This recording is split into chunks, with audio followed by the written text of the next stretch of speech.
so today we'll be starting off with light chapter.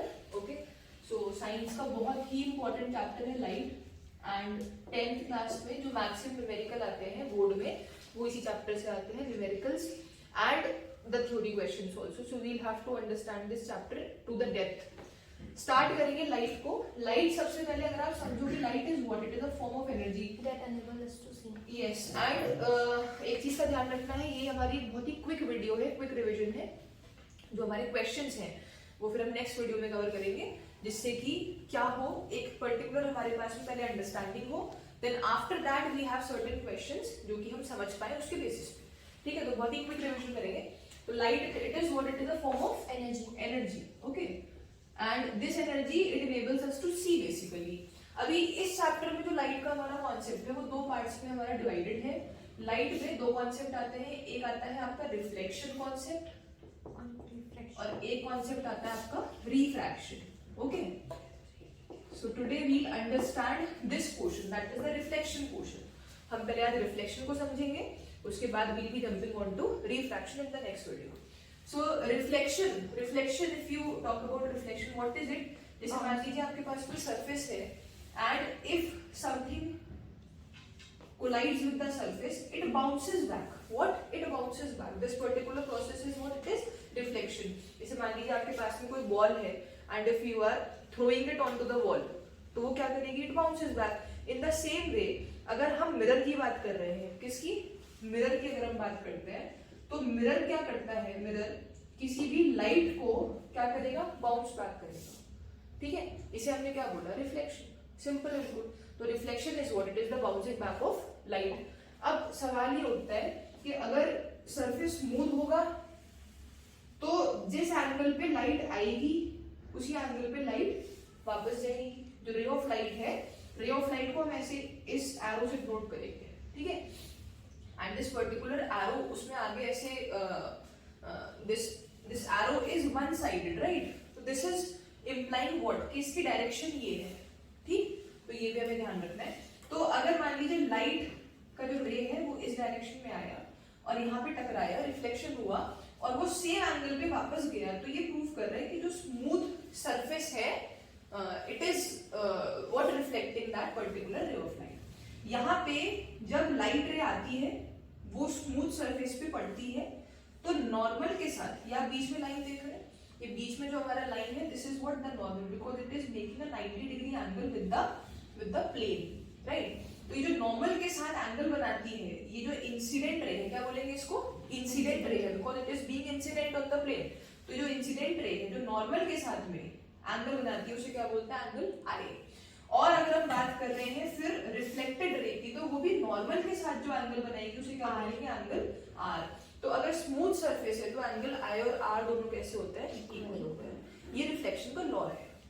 ठीक है, अच्छा एक और आता है क्या, कि जो इंसिडेंट रे है इसके ऊपर लिख देते हैं I for incident ray, R for reflected ray and N for normal. I and R बन गया.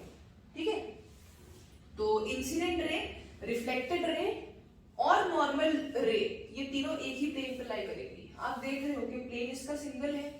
ठीक है, plane is particularly what, if we talk about plane, it is basically the X and Y axis. ठीक है, तीन coordinates होते हैं basically हमारे पास for length, breadth and height, X, Y and Z. तो उस पूरे को हमने क्या बोला है? प्लेन बोला है. अगर हम यहाँ की बात कर रहे हैं तो यहाँ पे हमारे पास दो एक्सिस है, एक्स और वाई.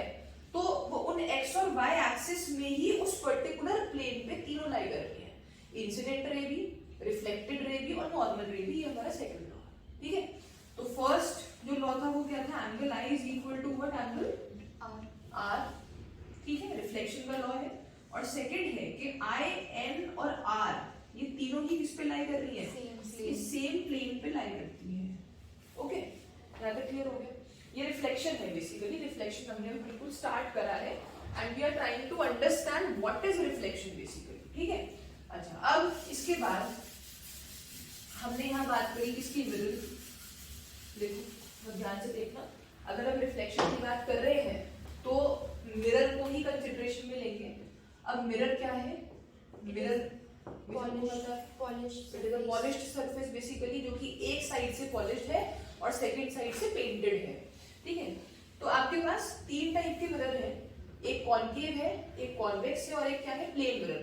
प्लेन मिरर तो वही है जो कि आप नॉर्मल लाइफ में यू यूज, ठीक, जैसे आपका जो ड्रेसिंग मिरर है, या फिर अगर आप बात कर रहे हैं नॉर्मल कोई भी ऐसा मिरर जिसमें कि आपको अपनी एक्यूरेट इमेज दिखाई दे रही है, बस एक फर्क आता है क्या, लेफ्ट का हो जाता है राइट और राइट का हो जाता है लेफ्ट। ऐसा ही होगा whenever you look into the mirror, तो लेफ्ट जो होगा वो आपका कैसा दिखाई देगा, on the right side, and right जो होगा वो कैसा दिखाई देगा, ऑन द लेफ्ट साइड। इसको बोलते हैं लेटरल इन्वर्जन। क्या बोलते हैं, लेटरल इन्वर्जन। एक और चीज, जैसे कि अगर मान लीजिए you are 20 centimetre away from the plane mirror, तो आपकी जो इमेज बन के आएगी वो मिरर के इनसाइड कितनी बन के आएगी, 20 सेंटीमीटर पे ही बन के आएगी, ठीक है। तो these things we'll discuss okay through questions. ये प्लेन मिरर का है पार्ट, तो हम डिस्कस करेंगे इनको, बहुत जल्दी डिस्कस करेंगे। आज हमें जो कंप्लीट करना है वो करना है concave mirror and convex, okay. So बहुत जल्दी से we'll revise these and we'll try to do these in a way कि हमें यही इसी क्लास में पूरा का पूरा याद हो जाए, ठीक है। देखो, तो रिफ्लेक्शन में आज जो हम डिस्कस करेंगे वो कौन सा करेंगे, एक तो करेंगे कॉनकेव मिरर डिस्कस और एक करते हैं कॉन्वेक्स मिरर को डिस्कस, ठीक है। पहले समझो, कॉनकेव अगर मिरर की बात कर रहे हैं ना, आप देख रहे हो कॉनकेव में वर्ड आ रहा है केव। आप जब ऐसे हैंड लेंगे तो ये जो पोर्शन है ये कौन सा है, cave. This is a cave portion. तो आप ध्यान रखना जब भी you are revising this mirror, तो आप दिमाग में रखना कि केव वाली जो साइड है वो कॉनकेव मिरर है और उल्टी वाली जो साइड है वो कौन सी है, कॉन्वेक्स मिरर। स्पून का जो आउटर सरफेस होता है, स्पून से एग्जांपल ले सकते हैं, स्पून का जो आउटर सरफेस होता है वो कैसा होता है, कॉन्वेक्स, और इनर सरफेस ऐसा ही होता है ना, केव जैसा, जैसे अंदर केव हो तो वो क्या होता है, कॉनकेव, ठीक है।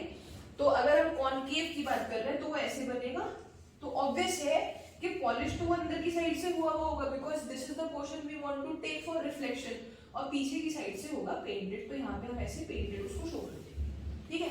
अगर हम कॉन्वेक्स की बात कर रहे हैं तो कॉन्वेक्स आपका यहाँ से पॉलिश्ड है और अंदर की साइड से कैसा है, आपका पेंटेड है। इज इट क्लियर, ठीक है।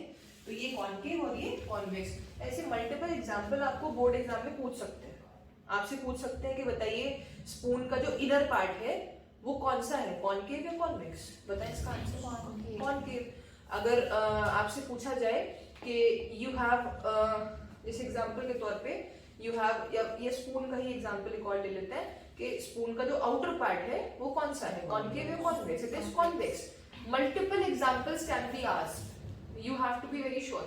Or they give you an image.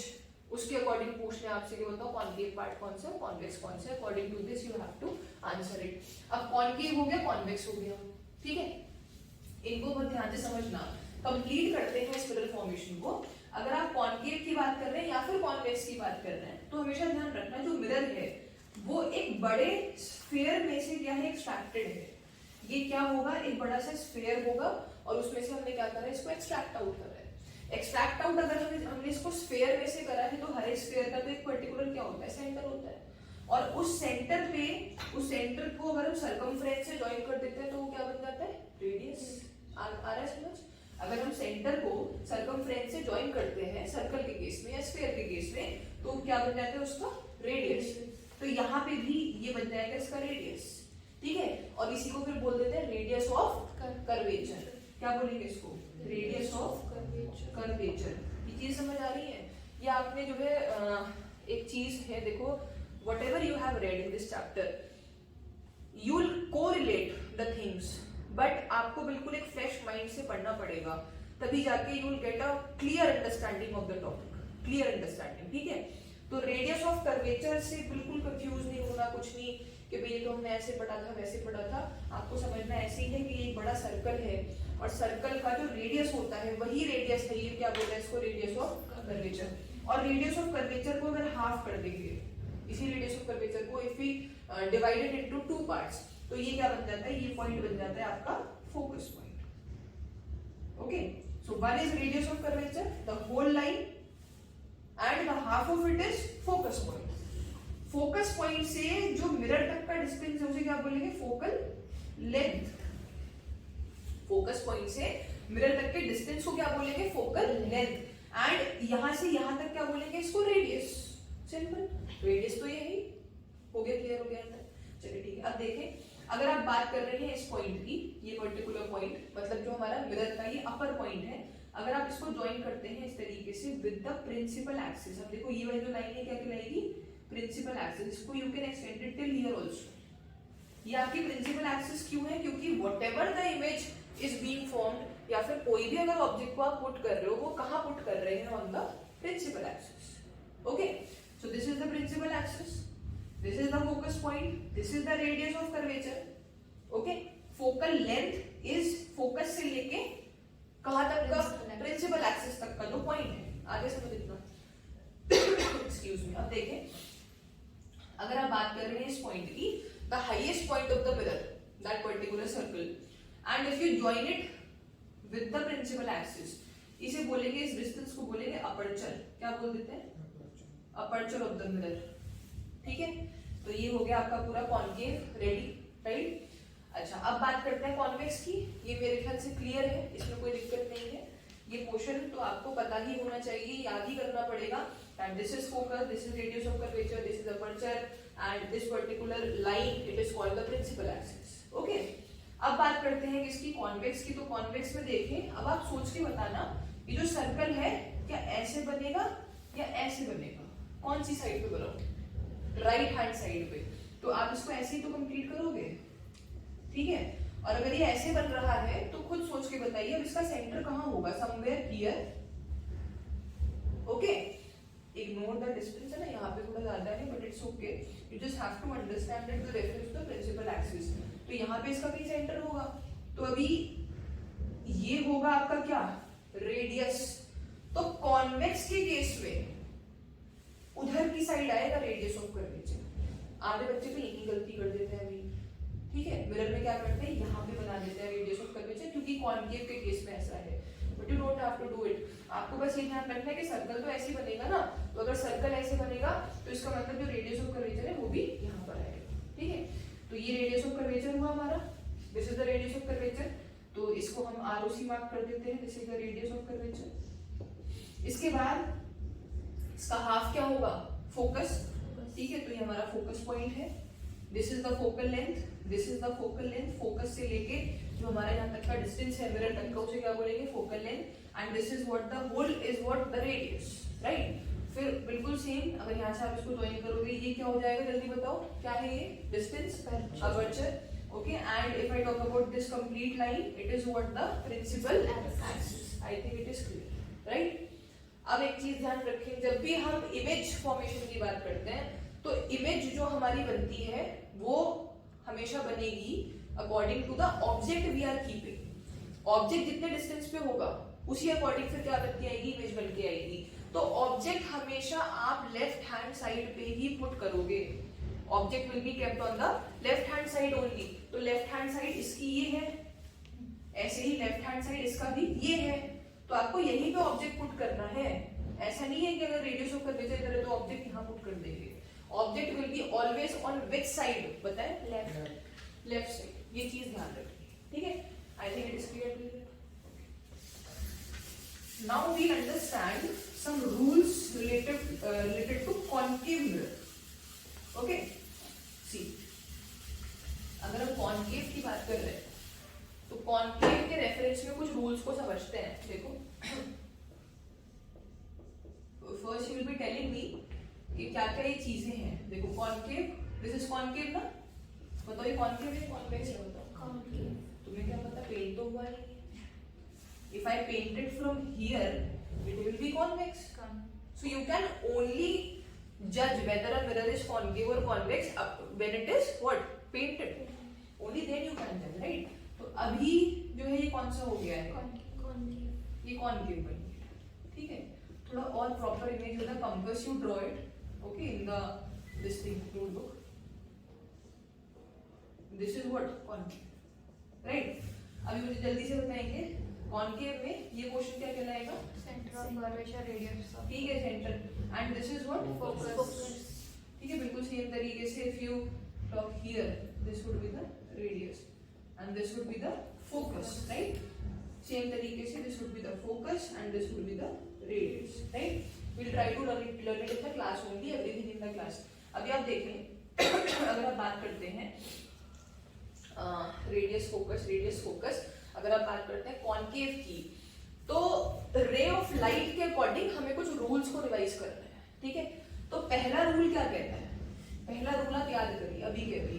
पहला रूल क्या कहता है, पहला रूल कहता है कि अगर रे ऑफ लाइट इस तरीके से आती है इंफिनिटी से प्रिंसिपल एक्सिस के पैरेलल, ये क्या है प्रिंसिपल एक्सिस, ये दोनों रे ऑफ लाइट कैसी है, इसके पैरेलल है, they are parallel to this particular principal axis, तो वो हमेशा रिफ्लेक्ट होके फोकस से ऐसे पास हो जाएगी, ऐसे, मतलब ये आई और पास हुई किससे, फोकस से, ये आई और पास हुई किससे, फोकस से। This is the first rule of concave. आगे समझ, तो अगर आपसे पूछेंगे कि कॉनकेव का फर्स्ट रूल क्या है, so you will answer what, that any ray which is parallel to the principal axis it passes through the focus, parallel passes through focus, parallel passes through focus, simple। Second rule की बात करते हैं। Second rule में बोला गया है that if any ray of light it is passing through the focus, okay, and it reflects after getting collided with the mirror, तो वो हमेशा पैरेलल पास होगी, ठीक है। इसका उल्टा हो गया ना, कि अगर फोकस से कोई रे ऑफ लाइट पास हो रही है तो हमेशा कैसे पास होगी, पैरेलल। फोकस से कोई रे ऑफ लाइट आ रही है कैसे पास होगी, पैरेलल, ओके। अभी सेकंड क्लियर हो गया, फर्स्ट एंड सेकंड। थर्ड क्या कहता है, थर्ड कहता है कि अगर कोई रे of light radius of curvature से इस तरीके से पास होती है तो वो ऑन द सेम पाथ वापस चली जाती है। आगे समझ, मतलब थर्ड पॉइंट ये है कि रेडियस ऑफ कर्वेचर पे आने वाली कोई भी ray of light it passes back on the same path. Are these three rules clear to you? इन्हीं के बेसिस पे we have to do everything, everything would be done on their basis only.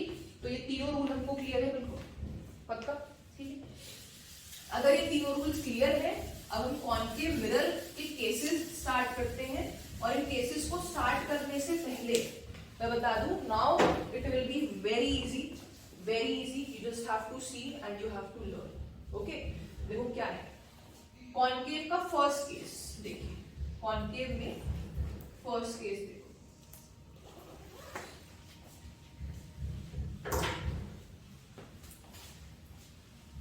First case में जल्दी बताओ मुझे, ये क्या है, focus, and this is what, radius, okay.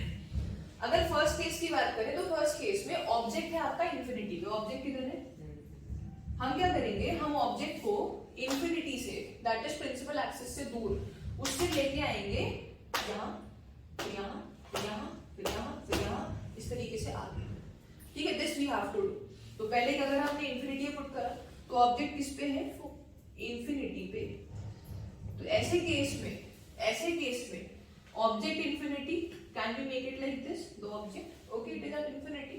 तो यहाँ से कैसी रेज आएंगी, पैरेलल, यहाँ से रेज कैसे आती है, पैरेलल। अब देखो आपने ये रूल पढ़ा that if the object is at infinity, और वहां से रूल्स कैसी रेज कैसी आएगी, पैरेलल, तो कहां से पास होगी, फोकस। ये टकराती है कहां से पास होती है, फोकस, टकराती है कहां से पास होती है, फोकस। आप देख रहे हैं that at this particular point ये जो रेज है ये क्या करती है, इंटरसेक्ट, ओके। अब यहाँ पे क्या हो रहा है, इंटरसेक्ट कर रही है raise, okay। So now we'll be starting off with the concave mirror cases, right? So the first case, अगर हम concave की बात करें तो first case हम लेते हैं, हमने क्या करा है, concave mirror बनाया, ठीक है, जल्दी से बताएंगे एक बार। This is what the radius of curvature and half of radius of curvature is what the focus point। पहला जो हमारा केस बनता है वो बनता है that we are taking the object on infinity, object कहाँ रहेगा आपका, इंफिनिटी पे, and according to that the image will be form. तो देखते हैं इमेज कहाँ बन के आएगी। इंफिनिटी का मतलब ये हुआ कि प्रिंसिपल एक्सिस से बहुत दूर है, ठीक है।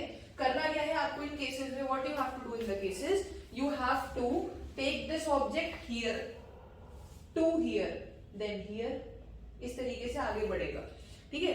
तो हमें करना कुछ नहीं है, उसको पास लेके आना है मिरर के, according to that what will happen, according to that the image का जो पोजीशन है, जो नेचर है, वो सब चेंज होता रहेगा, राइट। तो देखें अब बात करते हैं हम किसकी, ऑब्जेक्ट एट इंफिनिटी की।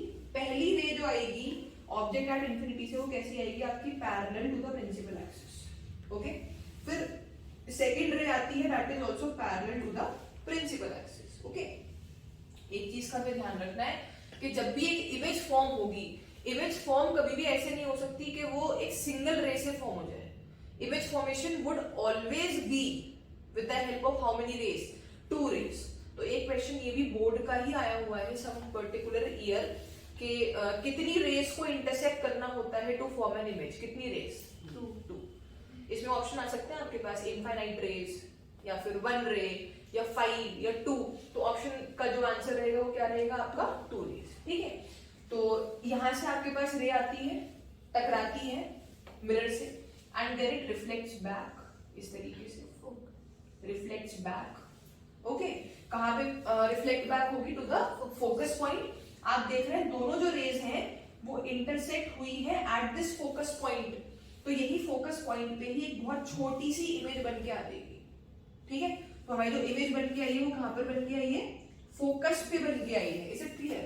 अच्छा, अब थोड़ी सी बात करते हैं नेचर की, कि जो इमेज का नेचर होता है वो कैसे हम डिफाइन करते हैं. पहली चीज, इमेज या तो रियल हो सकती है या फिर वर्चुअल. या तो रियल हो सकती है या फिर वर्चुअल. भाई इसका आप कैसे पता लगाओगे that it is real? Real का मतलब क्या होता है? That you can actually touch that image. जैसे एग्जांपल के तौर पे आप पानी में देख रहे हो, पानी में आपकी परछाई बनेगी, पानी में आपकी इमेज बन के आएगी, और जब आप उस पर ऐसे हाथ लगा दोगे, ऐसे कर दोगे उसको, देन इट विल वैनिश कुछ टाइम के लिए. फिर जब पानी स्टेबल होगा फिर दोबारा से इमेज बनेगी. This is what a real image. Okay. अच्छा, वर्चुअल की अगर आप बात करते हो तो वर्चुअल में क्या केस बनेगा? वर्चुअल का मतलब है that it is being formed behind the mirror, you can not touch it. जैसे आपके घर पे शीशे हैं, आईना है, तो आपकी जो इमेज वहां पे बन के आ रही है वो image it is not tangible, you can not touch it. ठीक है. तो वो कैसी है? वर्चुअल है. क्यों? क्योंकि वो पीछे बन रही है मिरर के, सामने नहीं बन रही. क्लियर है इतना?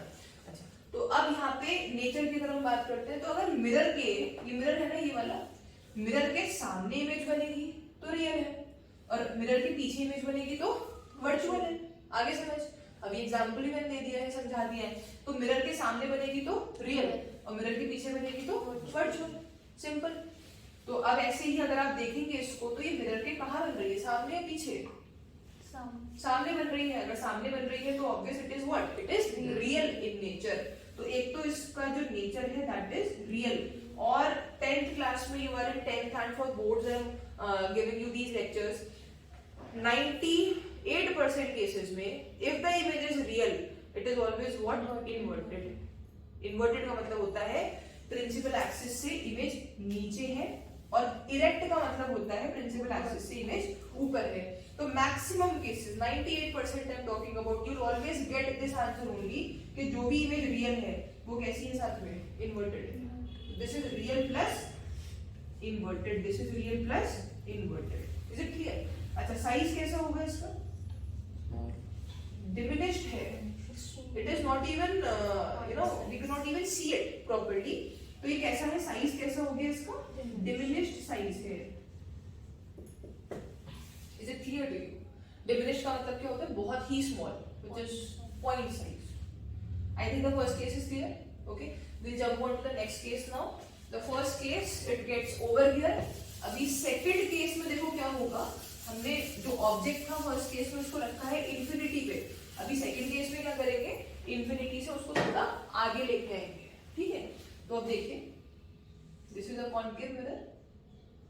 यहाँ पे सेकंड केस में जल्दी से मुझे बताएं, this is what? The radius of curvature, and this is what? The focus. अभी फर्स्ट केस में द ऑब्जेक्ट वाज हियर, उसको आगे लेके आएंगे तो कहां पर आएगा? यहाँ पर, राइट? तो यहाँ पर. ओके. अच्छा, इसको ना what we'll write it? We'll write it as C basically, because it is the centre of curvature. You understand it with the help of R only. Radius है ये, यहाँ से लेके यहाँ तक का रेडियस है, लेकिन बोलेंगे क्या? C बोलेंगे, centre of curvature. In exam you will be getting this point as C only. अच्छा, अब ऑब्जेक्ट यहाँ पर आया. पहली रे जो होती है वो कैसे गई? Parallel to principal axis. It is most of the rays they are parallel to principal axis. कहां से पास होगी? फोकस. Very good. अब देखिए, हमारे पास दो रूल्स और बचे हैं. एक रूल हमारा कवर हो गया, parallel and focus. Second rule क्या था? Focus and parallel. तो फोकस एंड पैरेलल. ओके, एक रूल तो ये हो सकता है। एक और रूल बचा, कौन सा? Centre of curvature and back on centre of curvature. अब सवाल ये उठता है कि दोनों अप्लाई हो सकते हैं यहाँ पे, तो कौन सा करें? आप हमेशा ये समझ के रखना कि सी का जो इंपॉर्टेंस है ना वो एफ से ज्यादा है। Okay, centre of curvature it is more important than what? Focus. ठीक है, इसे ना ऐसे याद कर लो कि जो कजन होते हैं ना, cousins they are more important than friends. गलत बोल दिया? सही बात है ये। ठीक है, cousins are always they are more important than friends. Okay, वो अलग बात है कि आज के टाइम में ये equation it doesn't go very well, but cousins they are more important than friends. Whenever you sit with cousins, it is you are more comfortable with them. Friends आजकल not good. चलो ठीक है, तो देखें तो C is always important than F. Okay, according to NCERT we are doing this. So NCERT में तो ये चीज साफ है कि cousin ज्यादा important है friends से। मतलब NCERT क्या बता रहा है कि center of curvature it is more important than the focus. So if the center of curvature is empty, it is available, and if it is on the right side of the object, तो हम हमेशा center of curvature से ही रे को पास करेंगे, हम कभी focus से पास नहीं करेंगे। तो हमारी कंफ्यूजन ही खत्म हो गई। अब सारे केसेस में यही करना है। तो सेंटर ऑफ कर्वेचर तो अवेलेबल है, तो कहां से पास करा? सेंटर ऑफ कर्वेचर से। ये गई रे। अब रूल क्या कहता है कि सेंटर ऑफ कर्वेचर से पास होने वाली रे कहां पास होगी? On the same path. तो ऑन द सेम पाथ ही वापस चली गई है। ओके, अब बताओ इंटरसेक्शन कहां पे होगा? ये दिख रहा है आपको पॉइंट? तो आप देख रहे हैं कि यहाँ पे अब इसको कहां से आप ज्वाइन करेंगे? इसको ज्वाइन करेंगे प्रिंसिपल एक्सिस से, बिकॉज एवरी इमेज जो बन के आ रही है वो कहां से बन के आ रही है? प्रिंसिपल एक्सिस से। Okay, so this particular image it is inverted in nature. आपको दिख रहा है अभी साफ साफ इन्वर्टेड। इस इमेज का नाम दे देते हैं। ये अगर ऑब्जेक्ट का नाम है ए और बी, ओके, तो इमेज का नाम देते हैं ए डैश और B dash. You can name it anything you want to, C D Z X anything. तो हमने ए डैश बी डैश किया। ओके, तो अभी ए बी हमारा ऑब्जेक्ट है, पैरेलल फोकस।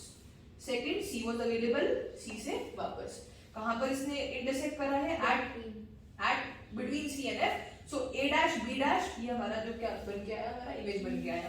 तो इसको कैसे लिखेंगे? ऑब्जेक्ट आपका कहां पर था? Beyond C. Beyond C.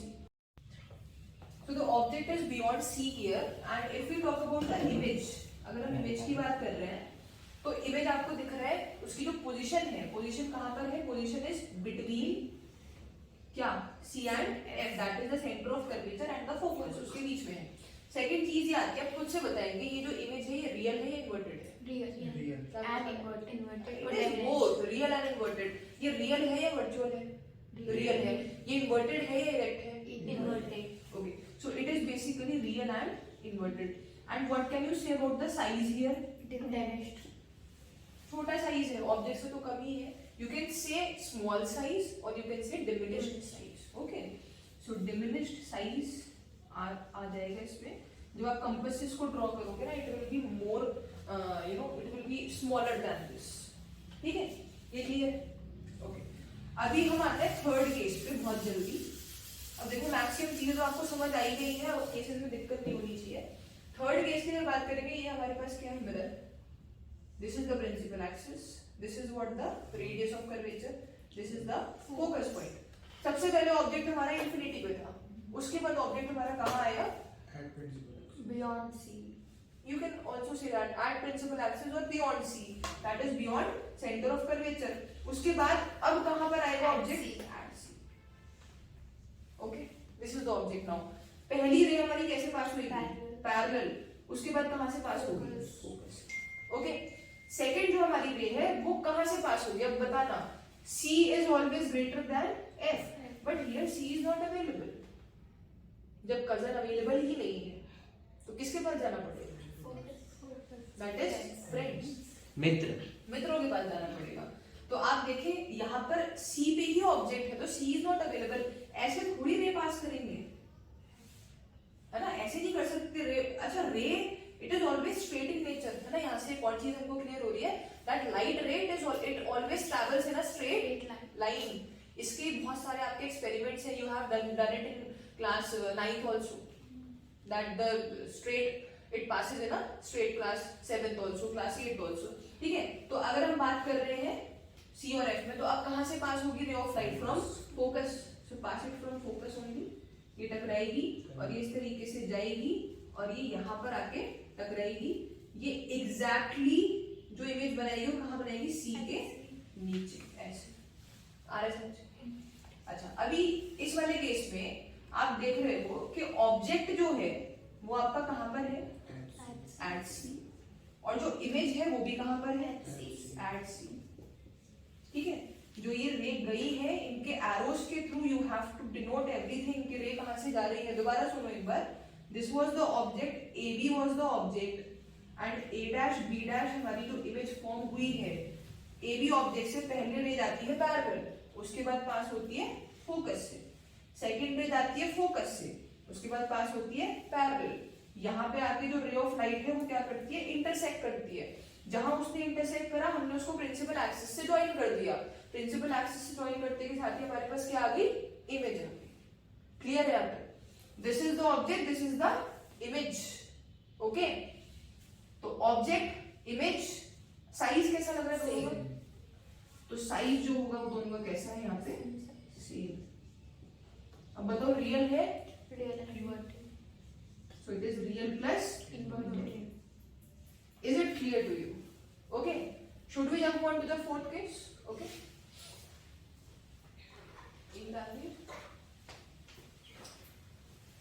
देखिए, अभी फोर्थ केस पे चलते हैं। बहुत जल्दी देखेंगे। We'll be ending all the cases today. So this is the concave mirror again. Principal axis C, F. Okay. सबसे पहले ऑब्जेक्ट इंफिनिटी, उसके बाद ऑब्जेक्ट बियॉन्ड सी, उसके बाद ऑब्जेक्ट एट सी, उसके बाद object Between C and F. Between C and F. पहली ray Parallel. कहां से पास होगी? Focus. फोकस को शिफ्ट कर दो थोड़ा, ऐसे मत करना, I am just joking, okay. और अभी बताओ मेरे को सी अवेलेबल है या नहीं है? Yes. It is available. If it is on the back side doesn't matter, ठीक है, इट इज अवेलेबल। क्योंकि आपको ये चीज मालूम है कि सी से जो रे पास होती है ना, वो हमेशा क्या होती है? It bounces back, it goes to the same path. तो आप इस तरीके से सी से आपने रे को पास करा और वो क्या हुई? देखो ये ना ऐसे जाएगी, एक्चुअली होगा क्या? ये जाएगी तो सी पे, फिर रिफ्लेक्ट बैक करेगी मिरर पे, then it will reflect back to the same path. This is the actual working, but when you will be making it, you make it like what कि एक रे जाती है ऐसे, रिफ्लेक्ट बैक करके कहां पहुंचती है? सी पे पहुंचती है, ठीक है। तो और जब सी पे जाएगी then it will reflect back, it will reflect to the mirror, तो दिस इज कांस्टेंट। अभी ए बी हमारा क्या है? ऑब्जेक्ट है सी और एफ के बीच में।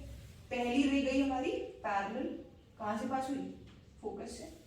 सेकंड रे हमारी सी से पास होगी, सेम पाथ पे वापस चली जाएगी, ठीक है। आप देख रहे हैं जो इंटरसेक्शन पॉइंट है वो कहाँ है? It is beyond C.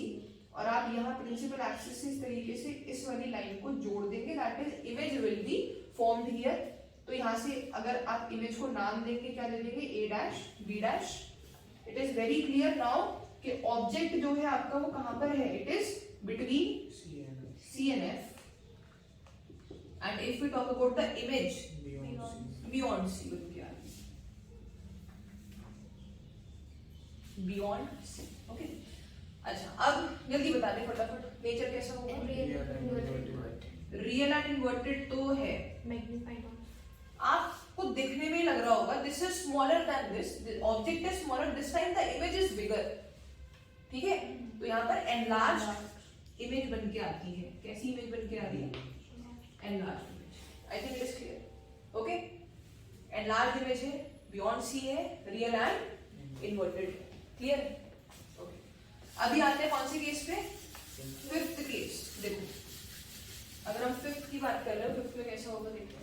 This is the mirror, this is the principal axis C and F, okay.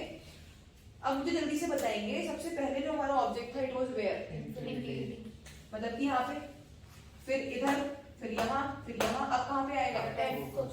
तो फोकस पे हमारा जो ऑब्जेक्ट है वो आ गया है। पहली रे कैसे पास होगी? कहां से पास होगी? Parallel and focus. तो हमारा एक तरीके से it is a repetitive step that we are taking in every case. Okay, अच्छा second ray के लिए क्या C available है? Yes. C is available. ये थोड़ा ना और compass के through you draw it please, है ना? Because when you are drawing it on the board it becomes a little heavy. But with the help of a compass when you draw it, it will be accurate. Okay? Compass and scale. तो आप देख रहे हैं ये आपका object था A और B. पहली रे जाती है पैरेलल, कहां से पास हुई? फोकस से. सेकेंड रे C पे जाती है और सेम पाथ पे बाउंस बैक होती है. आप देख रहे हैं कि ये जो दोनों रेज है ये आपस में कैसी हैं? पैरेलल. They are parallel. तो पैरेलल रेज तो जाती रहेंगी आगे और कहीं जाके इंफिनिटी पे मिलेंगी. ठीक है, तो यहाँ पे जो हमारी इमेज फॉर्म होके आएगी वो कहाँ फॉर्म होगी? At infinity. और जो हमारा ऑब्जेक्ट है यहाँ पर वो कहाँ है? Object Object is where? At F, that is at focus. Okay? So object is at focus and the image is at infinity. ये कुछ उल्टा नहीं हो गया उसका कि starting में object was at infinity and image was at focus.